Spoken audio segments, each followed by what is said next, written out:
किसी ने खूब कहा है, संघर्ष के मार्ग पर जो वीर चलता है, संघर्ष के मार्ग पर जो वीर चलता है, वो ही इस संसार को बदलता है।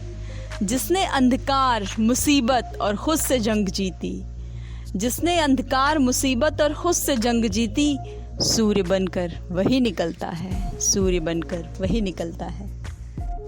ये लाइंस आईएएस सुरभि गौतम के लिए बहुत ही सटीक बैठती हैं। मेरे शब्दों में शायद इतनी ताकत नहीं है कि मैं इस शख्सियत को बयां कर पाऊं, पर मैं पूरी कोशिश करूंगी कि जो मैसेज इस वीडियो के थ्रू आप तक जाना चाहिए वो मैं पहुंचा पाऊं। अगर हम कोई काम नहीं कर पाते तो हमारे पास एक्सक्यूज़ेस की कमी नहीं रहती कि हमने वो पर्टिकुलर काम क्यों नहीं किया। आज की मेरी ये वीडियो हम सभी के लिए प्रेरणा स्रोत है। इसको देखने के बाद हमें नज़र आती हैं, हमें रोकती हैं आगे बढ़ने से। जो एक्सक्यूज़ेस हम देते हैं किसी भी काम को ना कर पाने की, इस वीडियो के देखने के बाद शायद ही हम कोई कंप्लेंट करें या एक्सक्यूज़ दें, और शायद ही कोई रुकावटें हमें आगे बढ़ने से रोक सकें। सुरभि गौतम देश की ऐसी पर्सनैलिटी हैं जिसने अपने रास्ते में आने वाली हर बाधाओं को चीर कर रख दिया। And you will be proud of her कि she qualified GATE exam, ISRO exam, BAC exam, SAIL exam and PPSC exam only in the age of 20. And she secured All India rank 1 in UPSC Engineering Services examination in 2013. इसके बाद Indian railway में job किया। Along with that उन्होंने civil services की तैयारी की and she secured all India rank 50 in civil services examination in 2016। In short, she is a package of success. But ये सफलता उन्हें रातों रात नहीं मिली। इसके पीछे उनकी दिन रात की गई मेहनत, विपरीत परिस्थितियों के सामने घुटने ना टेकने का उनका मजबूत इरादा तो हमें आज बहुत कुछ सिखा के जाएगा। मध्य प्रदेश के एक छोटे से गांव में अगस्त मंथ में ब्राह्मण फैमिली में इनका जन्म हुआ। माता पिता तो बहुत खुश थे, पर गांव के लिए, इनकी जॉइंट फैमिली के लिए ये कोई भी बहुत बड़ी बात नहीं थी, बहुत खुशी की बात नहीं थी। It was a normal affair. But 25 साल बाद जब उसी गांव ने जब ये कहकर आईएएस सुरभि गौतम का स्वागत किया कि गाँव की बेटी कैसी हो, सुरभि गौतम जैसी हो, और केवल उनके माता पिता ही नहीं, पूरा गांव उत्साह और उल्लास से भर गया था। और साथ ही गांव की बेटियों में भी उम्मीद की किरण जगी कि वो भी कुछ कर सकती हैं। और सुरभि गौतम ने पूरी तरह से गलत साबित करके दिखा दिया कि बेटियों का होना is not a normal affair.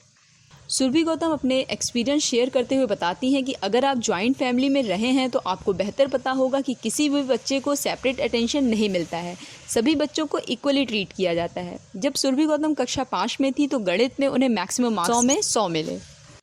उनके लाइफ का टर्निंग पॉइंट तब था जब टीचर ने उनसे ये कहा कि तुम भविष्य में ज़रूर कुछ अच्छा करोगी। और जॉइंट फैमिली में सुरभि की जब सबने प्रशंसा की तो सुरभि गौतम को लग गया कि एक पढ़ाई ही ऐसी चीज़ है जिससे आप अप्रिशिएट किए जाते हो, जिससे आप नोटिस किए जाते हो। अदरवाइज़ आपके होने या ना होने से किसी को कोई फ़र्क नहीं पड़ता। और फिर क्या था, किताबों के साथ ही रहना, खाना, पीना, सोना, जागना उनके जीवन का अंग बन गया। और सफलता की पहली छलांग उन्होंने मध्य प्रदेश बोर्ड के हाई स्कूल की परीक्षा में लगाई, न केवल मैथ्स में बल्कि साइंस में भी मैक्सिमम मार्क्स स्कोर करके। मैथ्स और साइंस में मैक्सिमम मार्क्स स्कोर करने के लिए उन्हें एपीजे कलाम स्कॉलरशिप भी मिली। गांव में रहकर जहां बिजली की व्यवस्था ना हो, सरकारी स्कूल की पढ़ाई का स्तर तो हम सबको पता ही है, ढेर सारे अभावों का सामना करते हुए गांव की बेटी ने मध्य प्रदेश बोर्ड में इतने अच्छे अंक हासिल करके अपने उज्जवल भविष्य का शंखनाद कर दिया था। गांव में प्रॉपर ट्रीटमेंट ना मिल पाने के कारण अपने हेल्थ को लेकर भी उन्हें काफ़ी चुनौतियों का सामना करना पड़ा। पर वो कहते हैं ना, जीत के खातिर बस जुनून चाहिए, जीत के खातिर बस जुनून चाहिए, जिसमें उबाल हो ऐसा खून चाहिए। ये आसमां भी आएगा ज़मीं पर, ये आसमां भी आएगा ज़मीं पर, बस इरादों में जीत की गूंज चाहिए, बस इरादों में जीत की गूंज चाहिए। अभी तक का सफ़र उनका काफ़ी स्ट्रगल भरा रहा था, पर अभी भी नई नई और कई चुनौतियां उनका इंतज़ार कर रही थीं। जब वो बीटेक करने भोपाल आई तो उस समय वो गांव की पहली लड़की थी जो हायर एजुकेशन के लिए गांव के बाहर गई हो। उन्होंने गांव की दूसरी लड़कियों के लिए भी सफलता के रास्ते खोल दिए थे। अब वो पूरे गांव के लिए प्रेरणा स्रोत बन चुकी थी। कॉलेज का पहला दिन वो बताती हैं कि उनके लिए बहुत ही बुरा था। कॉलेज के फर्स्ट डे ही उन्हें केमिस्ट्री लैब में जाना था, जिसका दर्शन उन्होंने गाँव में अभी तक तो नहीं किया था। जैसे ही वो लैब में एंटर हुई, मैम ने उन्हें टाइट्रेशन करने के लिए बोला। टाइट्रेशन का हिंदी मतलब उन्हें नहीं पता था। सुरभि गौतम को कुछ भी समझ में नहीं आ रहा था and she was completely blank at that time. Ma'am ने बोला go and take the test tube. पहली बार वहाँ पर उन्होंने टेस्ट ट्यूब हाथ में लिया और ये टूट गया। किसी तरह वहाँ पर वो 1 घंटा उन्होंने लैब में बिताया and she was completely blank at that time. Ma'am ने बोला go and take the test tube. पहली बार वहाँ पर उन्होंने टेस्ट ट्यूब हाथ में लिया और ये टूट गया। किसी तरह वहाँ पर वो 1 घंटा उन्होंने लैब में बिताया। अभी उनकी घबराहट ठीक से ख़त्म भी नहीं हुई थी कि अगली क्लास फिज़िक्स की थी। वहाँ पर सब अपना इंट्रोडक्शन इंग्लिश में दे रहे थे। सुरभि इतना डर गई थी कि वो क्या बोलेंगी। उन्हें तो इंग्लिश बिल्कुल भी नहीं आती। किसी तरह दूसरों के बोले गए शब्दों को जोड़ कर उन्होंने अपने आप को इंट्रोड्यूस किया और अंदर ही अंदर गहरी सांस भरी कि चलो किसी तरह ये टाइम भी पास हुआ। पर सर ने उनसे दूसरा क्वेश्चन ही पूछ लिया कि what is the definition of potential, which is the basic question of physics.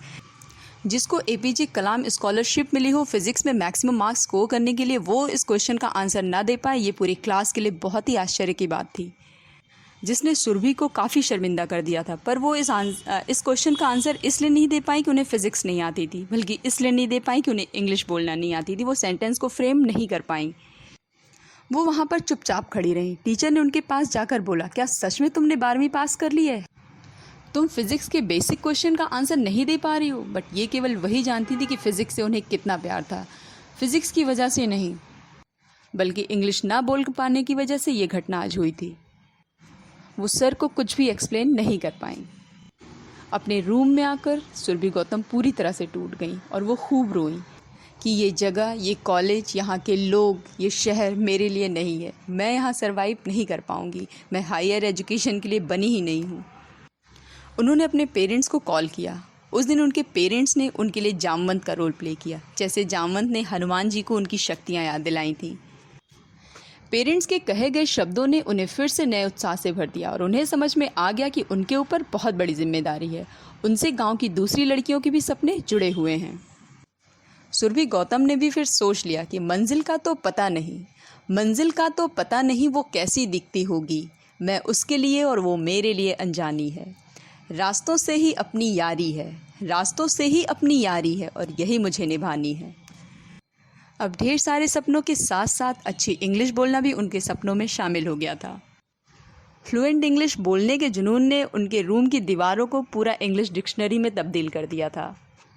पर्याप्त रिसोर्सेज ना होते हुए भी सेमेस्टर के लास्ट तक उनकी इंग्लिश फ्लुएंट हो चुकी थी। अच्छी इंग्लिश बोलना अब उनके लिए सपना नहीं था, इसे उन्होंने सच कर दिखाया था अपनी कड़ी मेहनत के दम पर।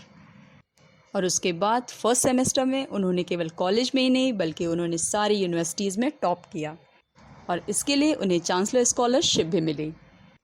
21 साल के पहले ही उन्होंने अपना कॉलेज कंप्लीट कर लिया था। यूपीएससी के लिए 21 साल की उम्र होना आवश्यक है। तब तक उन्होंने गेट, इसरो, बाक, सेल, पीपीएससी, आईईएस के एग्ज़ाम भी क्वालिफाई कर लिए थे। गांव की इस बेटी ने उस सपने को सच कर दिखाया था जो हम में से कई लोग के लिए वो सपने ही रह जाते हैं। इस दौरान बहुत से लोगों ने उन्हें डीमोटिवेट करने की कोशिश की, बट उन्होंने गिव अप नहीं किया। And she has become the first lady in India to top engineering services exam. अब तक उनके पास सब कुछ आ चुका था, पैसा, रुतबा, समाज में पहचान, बट वो अंदर से खुश नहीं थी। उनको लगता था कि कुछ मिसिंग है। उन्होंने अपनी माँ को फ़ोन किया कि मेरे पास सब कुछ है पर मैं तब भी खुश क्यों नहीं हूँ।